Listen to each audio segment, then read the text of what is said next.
Justement, aucun. Et c'est ça le problème à Mayotte, c'est que Mayotte est d'une part l'avant-garde des problématiques françaises, c'est-à-dire qu'elle concentre un certain nombre de problématiques qui pourront peut-être arriver en France hexagonale plus tard, mais surtout, elle concentre des problématiques ultra spécifiques à ce stade. Aujourd'hui, il faut rappeler quand même que selon l'INSEE, entre 40 à 50% de la population de l'archipel est étrangère en situation clandestine.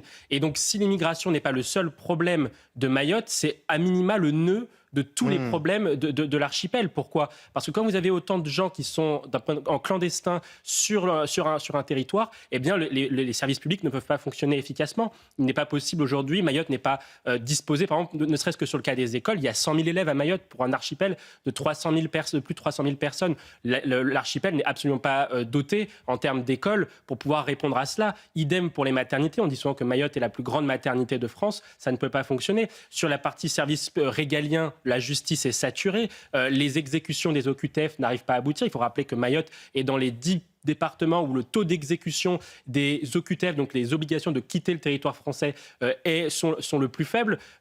Autant d'exemples qui montrent aujourd'hui que l'immigration illégale telle qu'elle est organisée à Mayotte, parce que les politiques ont lâché sur la question de la relation avec les Comores notamment, est un drame sanitaire, humanitaire, et j'aurais pu même prolonger sur les logements, les bidonvilles qui se reconstituent alors que l'on fait des opérations Ouarambouchou. Tout cela fait que Mayotte aujourd'hui est dans une situation désastreuse. On va évoquer cette problématique plus en détail dans un instant, mais d'abord, pour revenir sur la vie, on en avait beaucoup parlé il y a quelques mois, et ça a aussi contribué aussi à ce que vous disiez tout à l'heure, c'est-à-dire cette absence totale aujourd'hui d'attente de la part des patrons vis-à-vis des politiques.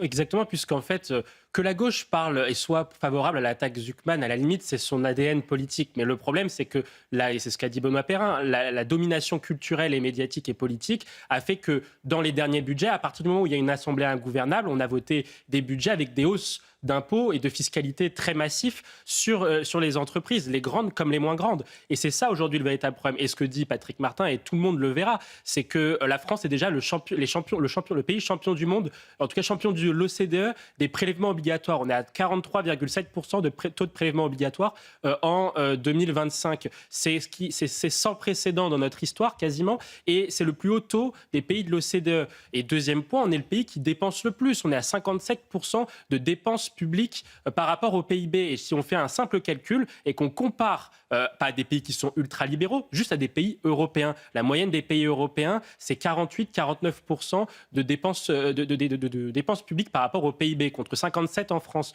Donc ça veut dire que si l'État français dépensait autant que les autres pays, que ses voisins européens, et à ce que je sache, l'Allemagne, la Suisse ou l'Italie ne sont pas des pays qui dysfonctionnent, eh bien l'État générerait 200 milliards d'euros d'économies. Et pour faire un simple calcul, avec 200 milliards d'euros d'économies annuelles, l'État aurait de quoi supprimer toutes les charges sociales et patronales pour tous les salariés qui gagnent en dessous de 3 000 euros. Ça représenterait un gain de pouvoir d'achat de 500 euros à 1 000 euros par mois pour tous les salariés français. Je ne dis pas que c'est ce qu'il faut faire, je ne dis pas qu'il n'y a pas d'autres choses aussi à faire, des investissements à faire dans la défense, dans la transition écologique, etc. Mais vous vous rendez compte, avec cette manne d'économie, tout ce que l'État français pourrait faire et pourrait permettre de rendre riches les Français. Quoi qu'il en soit, il y a un effort à trouver quelque part.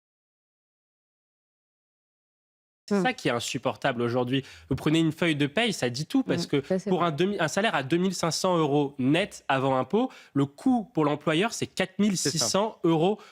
C'est le super brut. Le gain pour le salarié, c'est 2 500 net avant impôt, et c'est 2 200 après l'impôt sur le revenu. Et encore une fois, les salariés, une fois qu'ils touchent cet argent-là, ils doivent payer la TVA, les taxes sur le carburant, les taxes sur les cigarettes, les taxes sur toutes les activités, enfin tous les biens de consommation. Et c'est ça aujourd'hui le véritable problème. Donc quand vous posez la question à qui doit faire des efforts, ce ne sont ni aux Français qui travaillent, ni aux entreprises, c'est véritablement à l'État de faire des efforts. Et là-dessus, nous, on avait travaillé sur un plan de réduction de la dépense publique. Il y a déjà 22 milliards d'euros de dépenses superflues sur les agences, etc., même si on peut aller encore plus loin, mais il y a 22 milliards d'euros qu'on peut couper très rapidement dès la première année d'un quinquennat. Vous avez ensuite, après, des économies à réaliser sur la politique migratoires, sur l'aide au développement, par exemple, dans certains pays à l'étranger. Vous avez des économies à réaliser sur le champ de la politique énergétique. Bref, il y a un certain nombre de paquets d'économies que l'État peut réaliser avant de devoir demander plus aux retraités ou aux gens qui travaillent.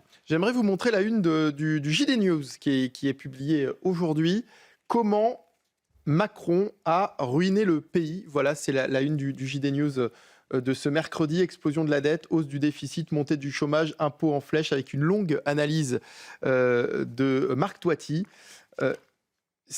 C'est intéressant, donc effectivement, sur cette punchline. C'est le titre de l'émission, Mathieu Hoc. Oui, c'est vrai. Ensuite, après, on a quand même des chiffres à Paris sur la montée de l'insécurité. Je crois qu'en 2025, les violences sur l'espace public ont augmenté de 12,5% à Paris spécifiquement. Et surtout, ce qui est à voir quand vous regardez les statistiques du ministère de l'Intérieur sur les questions de sécurité, Paris est systématiquement surreprésenté dans toutes les catégories de violences, notamment faites aux personnes par rapport au reste de la population. C'est-à-dire que prenez l'exemple du narcotrafic, vous prenez l'exemple également donc, des agressions dans l'espace public, vous voyez qu'il y a une surreprésentation du nombre de personnes qui sont agresseurs à Paris par rapport au reste de la population, le tout rapporté aux populations. Et donc ça, c'est sur les chiffres C'est les chiffres du ministère de l'Intérieur qui catégorisent ensuite après par ville et par agglomération. De la même façon que l'Île-de-France est plus criminogène que le reste du territoire national, Paris l'est également. Et donc, effectivement,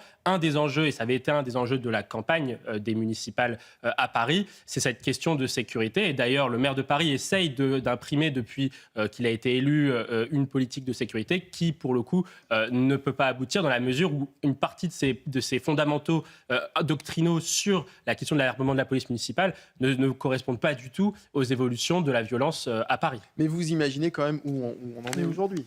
C'est-à-dire que maintenant, une simple altercation, et Sabrina a raison, c'est-à-dire des endémique, Mathieu Hoc. Oui, et c'est pour ça que quand vous regardez aujourd'hui ce qu'a fait par exemple la ville de Paris, alors sous Madame Hidalgo, la ville de Paris, sous Madame Hidalgo, elle a fait un plan anti-couteau. Donc on se dit, mais c'est génial, elle a compris l'enjeu du sujet, que effectivement, vous l'avez rappelé, les hausses d'agressions au couteau augmentent. Mais en fait, son plan anti-couteau, c'était de distribuer des flyers que je invite tout le monde à retrouver sur Internet en disant, ne portez pas un couteau, c'est dangereux pour vous-même. Donc on voit bien que... Non mais c'est pareil, c'est-à-dire un plan anti-couteau, je veux bien, mais on peut pas... Et donc, j'allais y venir, effectivement, le sujet, c'est pas l'objet en tant que tel, c'est le basculement de société, le fameux phénomène de barbarisation, d'augmentation de l'ultraviolence, qui fait qu'aujourd'hui, parce qu'il y a un choc culturel, mais également parce qu'il y a aussi des manières de régler des différends qui sont différentes d'il y a 40 ans, parce que beaucoup de gens sont plus violents et plus agressifs. On le voit d'ailleurs, la justice le dit, tous les chiffres de la justice montrent qu'il y a de plus en plus de personnes